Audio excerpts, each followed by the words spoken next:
வணக்கம். ஒரு நிமிஷம் யோசிச்சு பாருங்க. உங்க வாழ்க்கையை அறிவியலுக்காக அர்ப்பணிச்சிருக்கீங்க. மூளை தான் எல்லாம். அதுக்குள்ள நடக்கிற ரசாயன மாற்றங்கள் தான் நம்மளோட எண்ணங்கள், உணர்வுகள், காதல், ஆன்மான்னு எல்லாத்துக்கும் காரணம்னு உறுதியா நம்புறீங்க.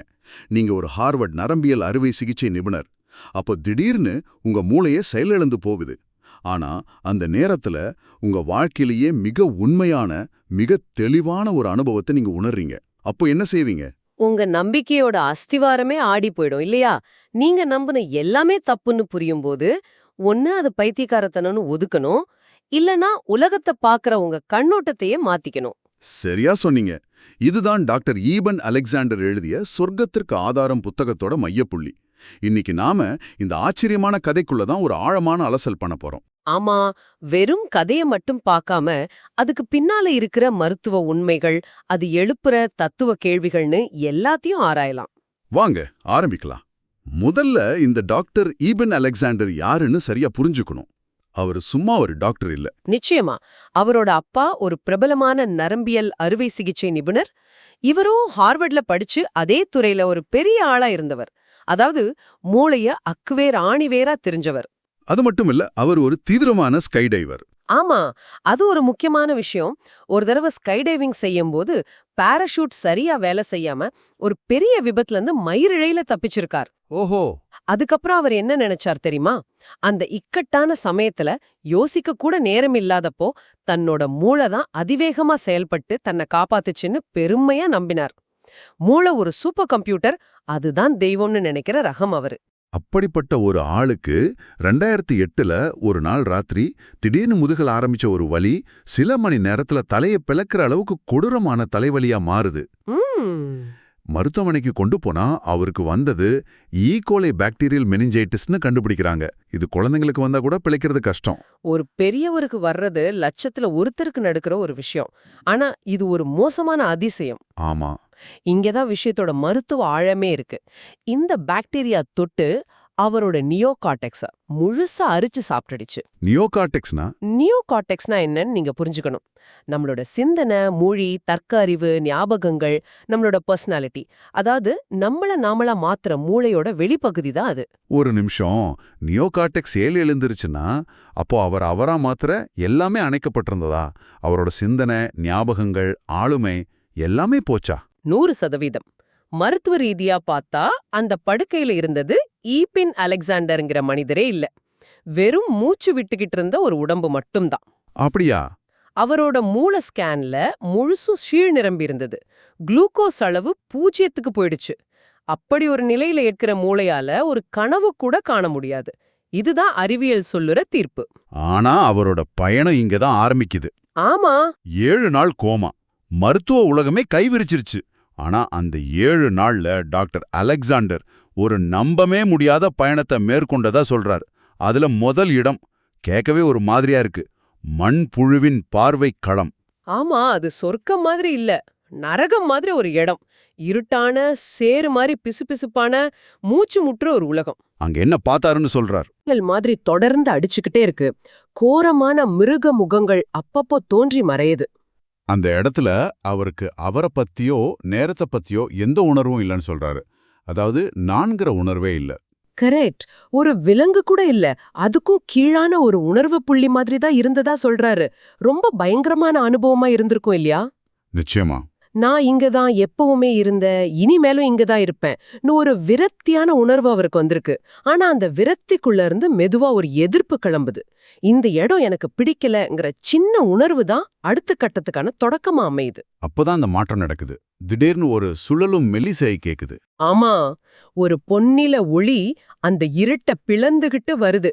அது அவரை மெதுவா மேல இழுக்குது. அந்த இருண்ட உலகத்தை உடைச்சுக்கிட்டு அவர் ஒரு நுழைவாயில் வழியா வேறொரு உலகத்துக்குள்ள போறார். அந்த இடத்தை அவர் நுழைவாயின்னு சொல்றார். ஆமா, த கேட்வே. அங்க போனதும் அது வரைக்கும் அவர் உணர்ந்ததுக்கும் இதுக்கும் சம்பந்தமே இல்ல. கண்ண பறிக்கிற வெளிச்சம், பசுமையான பள்ளத்தாக்குகள், பூக்கள். ஆனா இது நம்ம உலகத்துல பாக்குற மாதிரி இல்ல. இதை விட ரொம்ப நிஜமானதா இருந்ததா சொல்றார். பல லட்சம் மடங்கு நிஜமானதா, தெளிவானதா இருந்ததா சொல்றார். அங்க லட்சக்கணக்கான வண்ணத்து பூச்சிகள் பறக்குது.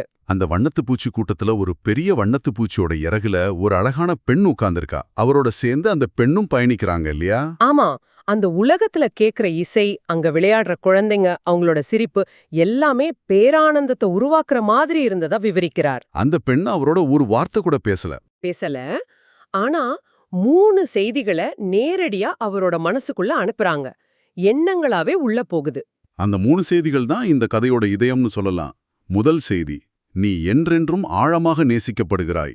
2வது, நீ பயப்பட தேவையில்லை. 3வது, நீ எந்த தவறும் செய்ய முடியாது. இந்த செய்திகள் பார்க்கறதுக்கு ரொம்ப எளிமையா தெரியலாம். ஆனா இதோட உளவியல் ஆழத்தை நீங்க கவனிக்கணும். மனிதர்களோட 3 அடிப்படை பயங்கள் என்ன? ம் 1, மத்தவங்களால நிராகரிக்கப்பட்டு அன்பு கிடைக்காம போயிடுமோங்கிற பயம். 2வது, ஏதாவது தப்பு செஞ்சுடுவோமோ, நம்மால முடியாதோங்கிற பயம். 3வது, பாதுகாப்பு இல்லாம போயிடுமோங்கிற பயம். ஓஹோ. இந்த 3 செய்திகளும் அந்த 3 அடிப்படை பயங்களையும் சரி செய்யற மாதிரி இருக்கு.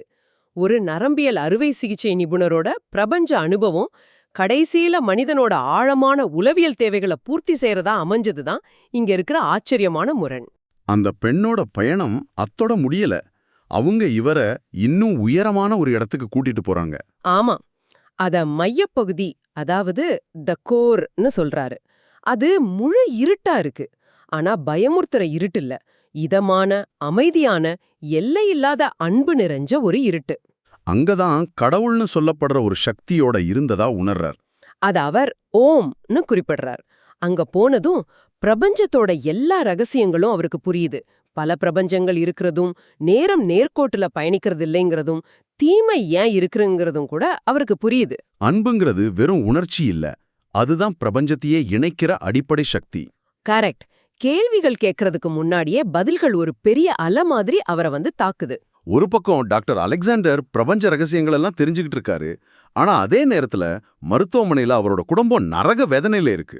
ஆமா, அவங்க நம்பிக்கையை கொஞ்சம் கொஞ்சமா இழந்துகிட்டு இருக்காங்க. அவரோட மனைவி, ஹோலி, மகன்கள், சகோதரிகள்னு எல்லாரும் அங்கதான் இருக்காங்க. அவரோட சகோதரி பிலிஸ் ஒரு விஷயம் சொல்றாங்க. நீ இந்த உலகத்துக்கு திரும்பி வர ஒரு நங்கூரம் தேவை. நாங்க அந்த நங்கூரமா இருப்போம். அதனால அந்த 7 நாளும் யாராவது ஒருத்தர் அவரோட கைய பிடிச்சுக்கிட்டே இருந்திருக்காங்க. இது ஒரு சுவாரஸ்யமான கேள்வி. அவர் பிரபஞ்சத்தோட மூளையில பயணிச்சுக்கிட்டு இருந்தப்போ இந்த உலகத்திலிருந்து அனுப்பப்பட்ட அன்பு, அந்த தொடுதல் அவரை பாதிச்சிருக்குமா? அந்த நங்கூரம் அவர் பூமிக்கு இழுத்துதா? அதுதான் $1,000,000 கேள்வி. அவர் அங்க உணர்ந்த அந்த நிபந்தனையற்ற அன்புக்கும் இங்கே அவரோட குடும்பம் காட்டின அன்புக்கும் ஏதாவது தொடர்பு இருக்குமா? இது ஆன்மீக அனுபவங்கள்ல அன்போட பங்க பத்தி நம்மள யோசிக்க வைக்குது. நிலைமை மோசமாகிட்டே போகுது. மருத்துவர்கள் முழுசா நம்பிக்கையை இழந்துட்டாங்க. அவரோட நிலைய N-1ன்னு குறிக்கிறாங்க. அதாவது மருத்துவ வரலாறிலேயே இப்படி ஒரு கேஸ் வந்தது இல்ல. அதனால இதுக்கு என்ன சிகிச்சை கொடுக்கறதுனே தெரியல. 7வது நாள் இனிமேலும் ஆன்டிபயோட்டிக் கொடுத்து அவர் ஒரு தாவர நிலையில, அதாவது வெஜிடேட்டிவ் ஸ்டேட்ல உயிரோட வைக்கிறதுல அர்த்தம் இல்ல, சிகிச்சையை நிறுத்திடுதான்னு பேச ஆரம்பிக்கிறாங்க. இது ஒரு கொடூரமான முடிவு. குடும்பம் கிட்டத்தட்ட சம்மதிக்கிற நிலைமைக்கு வந்துடுது. அந்த நேரத்துல அவரோட 10 வயசு மகன் பாண்ட் அப்பா பக்கத்துல போறான்.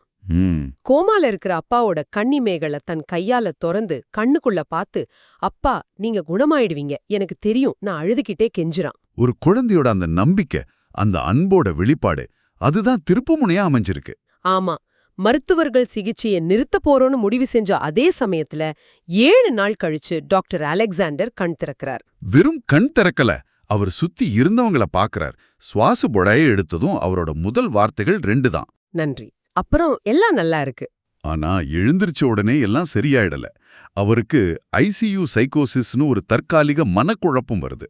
ஆமா, விசித்திரமான கனவுகள், பயங்கரமான மாயத் தோற்றங்கள். ஒரு தடவை அவரோட மனைவி முகத்துல 2 மூக்கு துளைக்கு பதிலா 4 இருக்கிற மாதிரி எல்லாம் பார்த்திருக்கார். இது ஏன் முக்கியம்னு நீங்க நினைக்கிறீங்க? இது ரொம்ப ரொம்ப முக்கியமான புள்ளி. ஏன்னா இதுதான் மூளையோட குழப்பத்தால வர்ற மாயத் தோற்றத்துக்கும் கோமால அவர் அனுபவிச்ச அந்த மிக உண்மையான அனுபவத்துக்கும் உள்ள வித்தியாசத்தை அவருக்கு தெளிவா காட்டுச்சு. ஓஹோ. ஐசியூ சைக்கோசிஸ்ங்கிறது ஒரு கனவு மாதிரி குழப்பமா தொடர்பில்லாம இருந்துச்சு. ஆனா கோமா அனுபவம் அப்படி இல்ல. அது ரொம்ப தெளிவா ஒரு தர்க்க ரீதியான வரிசையோட நிஜத்தை விட நிஜமானதா இருந்துச்சு. அப்போ இது மூளையோட விளையாட்டு இல்லேன்னு நிரூபிக்க இந்த ஐசியூ சைக்கோசிஸ் அனுபவம் அவருக்கு உதவியா இருந்துச்சா? சரியா சொன்னீங்க. அப்போ இதோட அர்த்தம் என்ன? ஒரு நரம்பியல் நிபுணரா அவர் தன்னோட அனுபவத்துக்கு அறிவியல் விளக்கத்தை கண்டுபிடிக்க முயற்சி பண்றார். ஒருவேளை இது மூளையோட ஆழமான பகுதியிலேருந்து வந்ததா இருக்குமோ இல்ல கொடுத்த மருந்துகளோட விளைவா? இப்படி எல்லா சாத்தியங்களையும் ஆராய்ஞ்சு பார்க்கறாரு. ஆனா எல்லாத்தையும் நிராகரிக்கிறாரு. காரணம் ஒண்ணே ஒண்ணுதான். அவரோட நியோகார்டெக்ஸ். ஆமா, அவரோட நியோகார்டெக்ஸ் முழுசா செயலிழந்திருந்தது. மூளை வேலை செய்யாதப்போ மூளையால எப்படி இவ்ளோ சிக்கலான தெளிவான ஒரு அனுபவத்தை உருவாக்க முடியும்? அதுக்கு அவர் ஒரு உதாரணம் சொல்றாரு இல்லையா, வானொலி பெட்டி பத்தி. கரெக்ட், ஒரு அருமையான உதாரணம். வானொலி பெட்டி இசைய உருவாக்குறதில்ல, அது வெளியிலிருந்து வர அலைகளை பிடிச்சு அதை இசையா மாத்துது. அதுபோல மூளை உணர்வை, அதாவது கான்ஷியஸ்னஸ உருவாக்குறதில்ல, அது உணர்வை பெற ஒரு கருவி மட்டும்தான். உணர்வுங்கிறது மூளைக்கு வெளியில பிரபஞ்சம் முழுக்க பரவி இருக்குங்கிறது தான் அவரோட முடிவு. ஆமா. ஒரு விஞ்ஞானி இப்படி ஒரு முடிவுக்கு வர்றதே பெரிய விஷயம். ஆனாலும் அவருக்குள்ள ஒரே ஒரு சின்ன சந்தேகம் மட்டும் இருந்துகிட்டே இருந்துச்சு. என்ன சந்தேகம்? மரணத்துக்கு பக்கத்துல போயிட்டு வர்ற அனுபவங்கள்ல நிறைய பேர் இறந்து போனா அவங்க சொந்தக்காரங்களை பார்த்து தான் சொல்லுவாங்க. ஆனா அலெக்சாண்டர் தனக்கு தெரிஞ்ச யாரையுமே பார்க்கலையே, அந்த வண்ணத்து பூச்சி இறகில் இருந்த பெண் யாருன்னே தெரியலையே. ஒருவேளை இது நிஜமாவே மூளை உருவாக்குன ஒரு கற்பனையா இருக்குமோன்னு ஒரு சின்ன சந்தேகம். அந்த சந்தேகம் இல்லாம இருந்திருந்தா இந்த கதை முழுமை அடைஞ்சிருக்காடு. அவர் தத்தெடுக்கப்பட்டவர்ங்கிற விஷயம் அவருக்கு ஏற்கனவே தெரியும். கோமால இருந்து மீண்டு வந்த பிறகு தன்னோட உண்மையான பெற்றோரை பத்தியும் குடும்பத்தை பத்தியும் தேட ஆரம்பிக்கிறார். அவங்களுக்கு ஒரு கடிதம் எழுதுறார். ஆமா, 4 மாசம் கழிச்சு அவரோட உயிரியல் சகோதரி கேத்தி கிட்ட இருந்து ஒரு பதில் வருது. அதுல ஒரு போட்டோகிராஃபும் இருக்கு. அந்த புகைப்படத்துல என்ன இருக்கு? அது அலெக்சாண்டருக்கு இன்னொரு தங்கச்சி இருந்ததாகவும், அவ பேரு பெட்சி, ஆனா பிறந்த கொஞ்ச நாள்லே இறந்து போயிட்டதாகவும் சொல்லி அவளோட புகைப்படத்தை அனுப்பி வைக்கிறாங்க. ஓ. அந்த புகைப்படத்தை அலெக்சாண்டர் பாக்குறாரு. அவருக்கு உடம்பெல்லாம் ஒரு நிமிஷம் சில்லிட்டு போகுது. ஏன்னா வண்ணத்து பூச்சி இறகில் அவரோட பயணிச்ச, அவருக்கு நிபந்தனையற்ற அன்பை போதிச்ச, அவரை வழிநடத்திய அந்த பெண். அவர்தான் இறந்து போன அவரோட சகோதரி பெட்சி. ஆமா, தாம் வாழ்நாள்ல அவர் பாத்திராத, அப்படி ஒருத்தர் இருந்ததே அவருக்கு தெரியாத, ஆனா ஆன்ம ரீதியா தன்னை வழி நடத்திய ஒருத்தரை அவர் சந்திச்சிருக்காரு. இது அவரோட கடைசி சந்தேகத்தையும் உடைச்சி எரிஞ்சிடுச்சு. ஒரு நரம்பியல் அறுவை சிகிச்சை நிபுணர், மூளைதான் எல்லான்னு நம்புனவர், கடைசியில உணர்வு மூளைய கடந்தது, அன்புதான் பிரபஞ்சத்தோட அடிப்படைன்னு சொல்ற இடத்துக்கு வரார். அறிவியலும் ஆன்மீகமும் எதிரெதிர் துருவங்கள் இல்ல, ரெண்டும் ஒரே உண்மையை தேடுற வெவ்வேறு பாதைகளா இருக்கலான்னு இந்த கதை நமக்கு உணர்த்துது. நிச்சயமா, ஒரு விஞ்ஞானியோட கடுமையான பகுத்தறிவு, தனிப்பட்ட அனுபவத்தோட சக்திக்கு முன்னாடி சரணடைஞ்ச கதை இது. ஆமா. உங்களுக்காக ஒரு சிந்தனையை விட்டுட்டு போறேன். அலெக்சாண்டரோட கதை அறிவியலோட தற்போதைய பொருள்சார் உலக பார்வைக்கு, அதாவது மெட்டீரியலிஸ்டிக் வேர்ல்ட் வியூக்கு ஒரு பெரிய சவாலா இருக்கு. சரி, ஒரு பேச்சுக்கு உணர்வுங்கிறது மூளையில மட்டும் இல்ல, அது பிரபஞ்ச அளவுல இருக்கும்னு வெச்சுக்குவோம். அப்போ நம்மளோட சொந்த ஆற்றலோட எல்லைகள் என்ன? நல்ல கேள்வி. நாம ஒருத்தர் மேல ஒருத்தர் காட்டுற அன்பு, பாசம், நம்மளுக்குள்ள இருக்கிற ஆழமான தொடர்புகள், இதெல்லாம் வெறும் உணர்ச்சிகள் மட்டும்தானா? இல்ல பிரபஞ்சத்தோட அடிப்படை இயல்பு புரிஞ்சுக்க நமக்கு கிடைச்சிருக்கிற மிக துல்லியமான கருவிகள் அதுதானா? ஒருவேளை நம்மளோட ஆழமான மனித உணர்வுகள் தான் இந்த பிரபஞ்சத்தோட பெரிய மர்மங்களை திறக்கிற சாவியா இருக்குமோ? இத சிந்திச்சு பாருங்க.